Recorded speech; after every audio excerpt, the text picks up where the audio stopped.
My talk was nearly shorter then, you may have noticed. But since many of you also know that the notes are largely for cosmetic appearances, I will talk anyway, and you're probably relieved I caught it. Those of you who are regulars at Prizegiving will know that I like to perform due diligence on my speakers, particularly when they are old boys of the school and I can study their files and school records and look in the Boltonian to see what might have occurred. You could imagine that this year I might have docked that duty, assuming that our esteemed Chairman of Governors would be of a suitable calibre to share thoughts with us during the evening. But I didn't. I looked back at the Boltonian just to be sure that he would indeed be of the right mettle to be a prize-giving speaker. Early results were promising. It turns out he went along to the Junior Lytton Deb Society and appears to have been a regular member. November the 25th, 1960, records that in a Lytton Deb quiz, D. Roger and J. Crosland played M. Griffiths and D. Haslam. Encouraging, it involved in a quiz, an intellect amongst us, perhaps. It goes on to record, the former team won by a large majority. Moving on a few years, though, I found that in fact we have amongst us a wise man in his own talk this evening, building on experiences and playing to strengths. Because 2 years after that, when the Lytton Deb have another quiz, it records that on this occasion, the quiz master was M. Griffiths. Ask the questions, then you will always know the answers. I turned to balloon debating because that appears to have been another passion during the school days. Perhaps if a chap can win a balloon debate, he can manage prize giving. October the 1st, 1959, M. Griffiths in a balloon debate representing Baden Powell. Well, we've already heard of that passion for scouting. And again, encouraging to begin with. M. Griffiths was not the first out of the balloon, perhaps an orator in our midst. Again, disappointment. Because the first boy out of the balloon was purporting to be Adolf Hitler. And let's face it, if Mike had lost to Adolf Hitler, we would have been worried. However, a year later, Skills Home, representing Robert Walpole, I have to say that our now chairman won the balloon debate and remained in the balloon that evening, and indeed as chair to this evening. Other vital statistics, should you be interested, and he may demonstrate this later in the Leverhulme suite, but in the Sports Day of 1963, the gentleman you see on stage was involved in both the high jump and the long jump. Gold medal in the high jump, 4 feet 7 inches, should you care.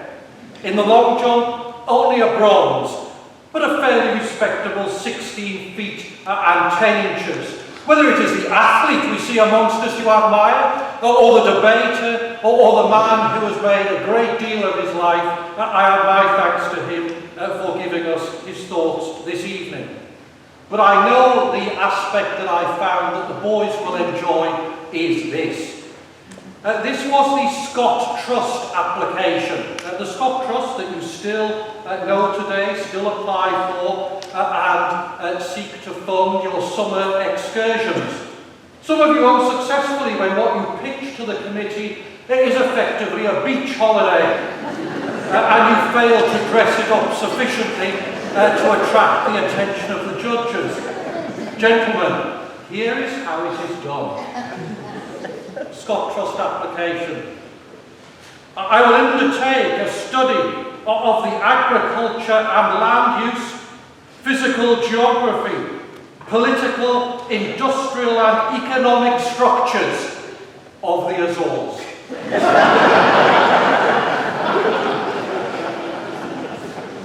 Next time you pitch your beach holiday, that's how it's done. And I happen to know a grant was awarded and the expedition successfully reported.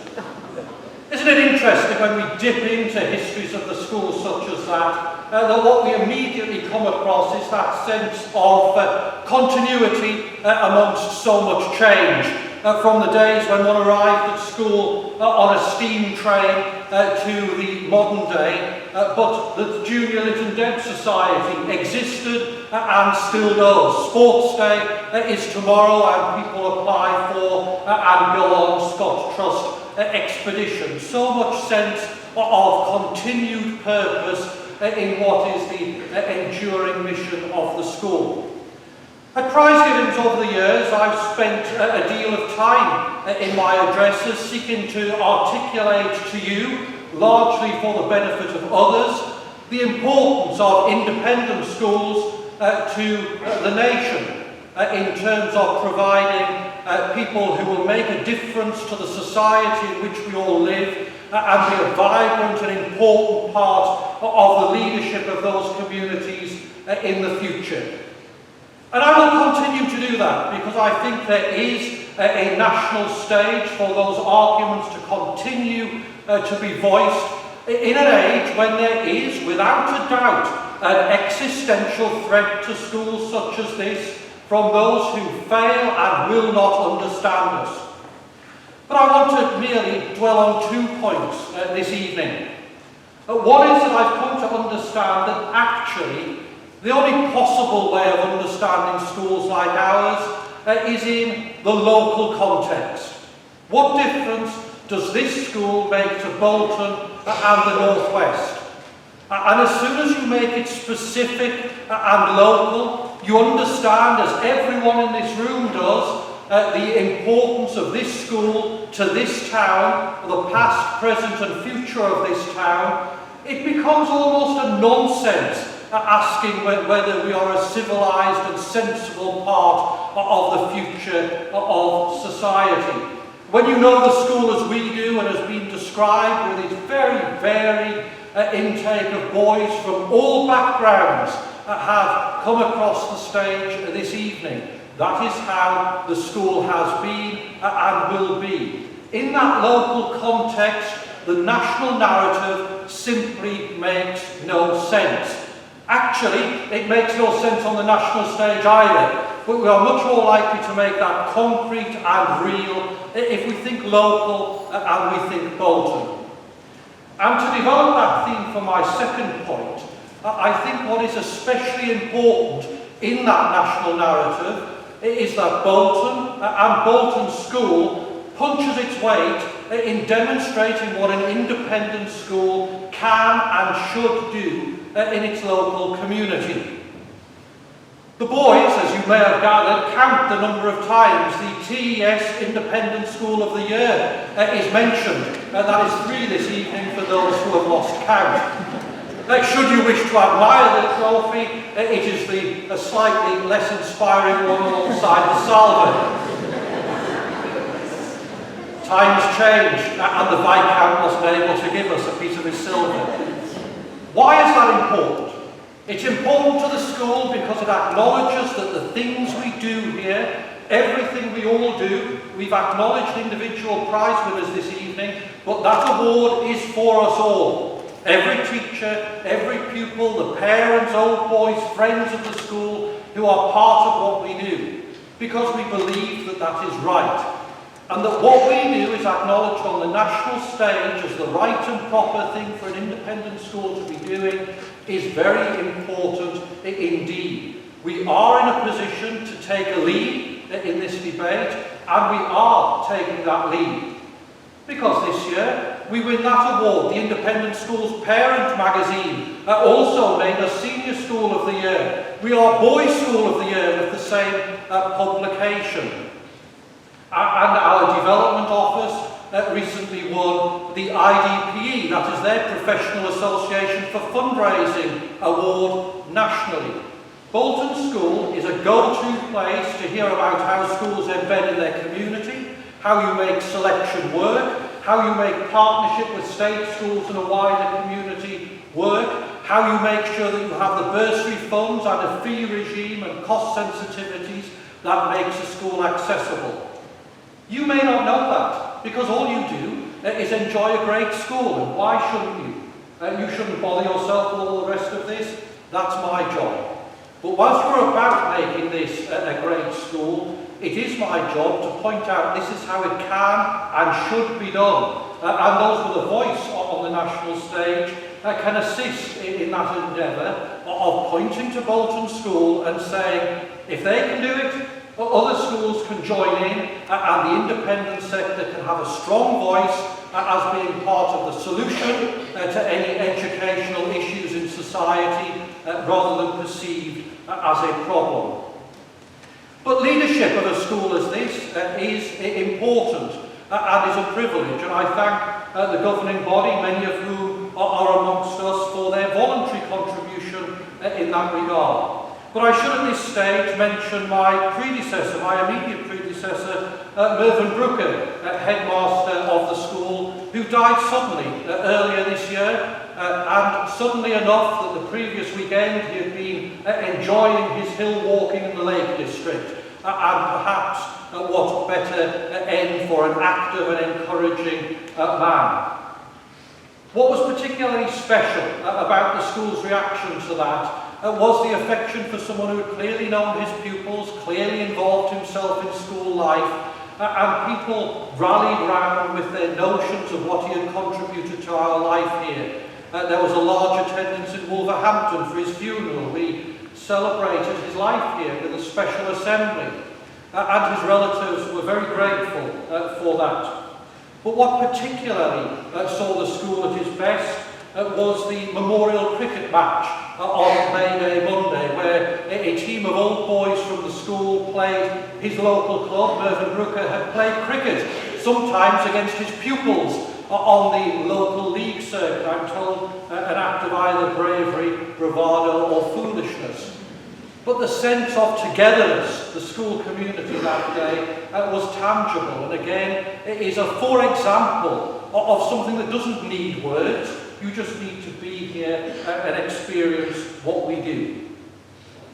If I might now take a moment briefly, and without pretending to mention everything we have done, to tour around some of the highlights of the year. Prizegiving is not the occasion for a list where people object to being missed out. It's the occasion just to give a flavour of what we have been up to. The year began with some pretty impressive exam results. This was the year when 9s were going to be hard to get. But in fact, 30% of the maths results and 25% of the science GCSE results were just that, at level 9, a huge testimony to the efforts of the boys and the talents of my colleagues in getting the most from them. But what we are especially proud of here is the value added. Of course, whenever anything is published in the Bolton News, our results will be the best. That doesn't make me proud at all, because we are a selective school in Bolton. What makes me proud is that our value added is the best. Every grade a boy gets here is that bit better than the same boy would have got at any other school. And that is important, because that has absolutely nothing to do with selection. That has to do with a great deal of determination, a setting of a culture in the school, the efforts of the boys and the efforts of my colleagues. In our academic life, we have been re-awarded our Apple Distinguished School status, which is a great national accolade, where again we are looked to as a school that has sensibly embraced technology without turning its back on traditional and proper educational methods. And we've taken that a step further in recently introducing the Century programme, which is the world-leading artificial intelligence for practicing, because practice is a hugely important part of revision. We hope that in that we can model again how that can be used alongside traditional teaching that would be familiar, doubtless, even to our Chairman of Governors from those years ago. We've had extracurricular academic activities, gold medals in Olympiads. The junior quiz team won their played final Our history magazine is once again the best in the land. We've had a debating weekend for the first time for many years, honing those skills, perhaps bearing its first fruit in a team representing the school in the national debating finals at Oxford University. The Model United Nations teams have been conspicuously successful, showing their eloquence and interest in current affairs. Excellence and participation is the watchword across music, drama, arts and DT. And this was the year that we became a platinum art mark school. The creative talents being showcased in an exhibition very early in the year, and this very week by the art collective displays in the stations of Bolton. And that endeavour again showing how the school works. Helen Critchlow, Governor, being part of the team with colleagues, parents and boys in bringing to fruition that creative enterprise. When creative arts are in decline elsewhere, we keep them going. But let's be clear, the Platinum Art Mark requires our connection with others, locally, other schools, other enterprises, the Octagon Theatre, so that not only do we thrive, but in our thriving, others thrive with us. My thanks also particularly to Hannah, Sherry and Naomi Lord in moving ahead at that creative side of our work.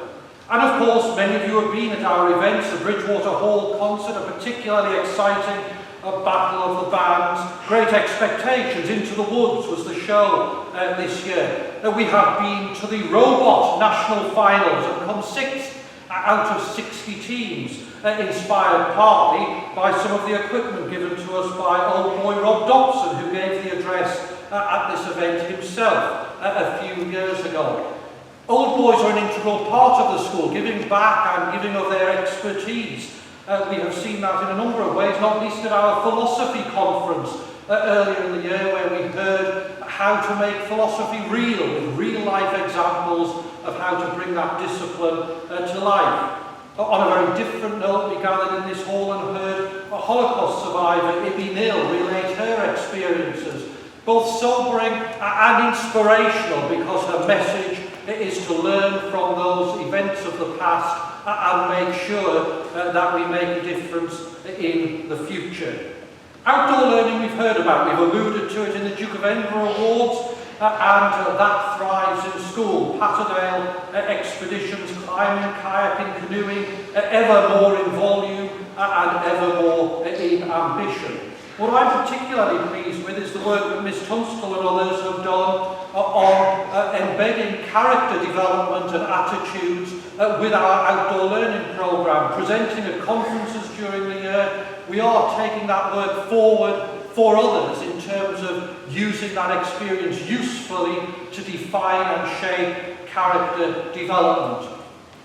For many boys, sport is an important part of their school life, and many of the Year 13 parents in the audience this evening will doubtless have spent a good amount of their time at touchlines during your son's time with us in school. Just to mention a few of those highlights, the hockey season began with arguably the best international hockey tour that Mr. Robson can remember, and that is lots, because he has led the lots and given conspicuously of his time to this sport. And of course the season will end with our all-weather surface being opening new doors for development in the sport.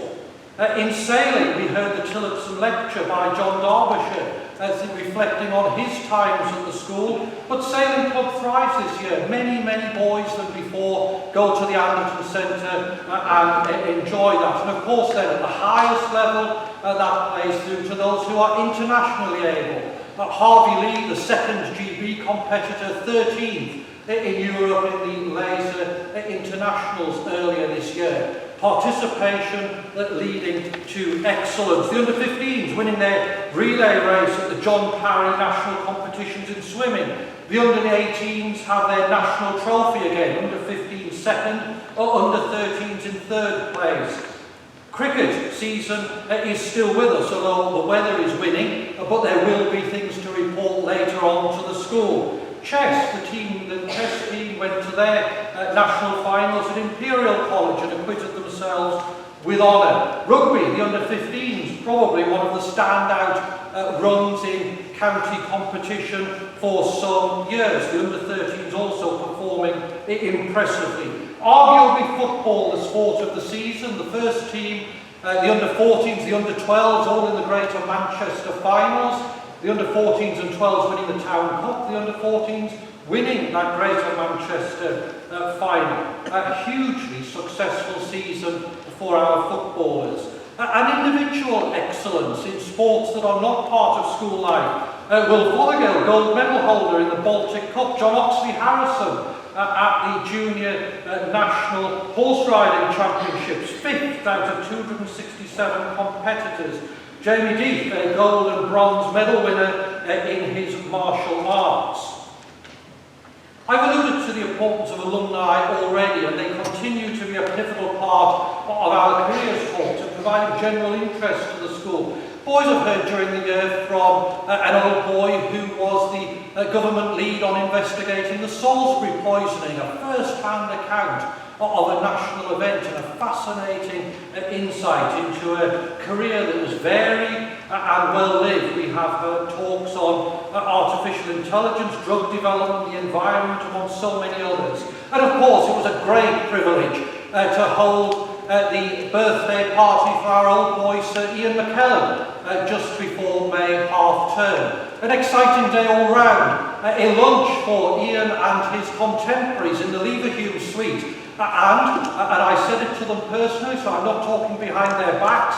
I was surprised by how many there were. They're all 80.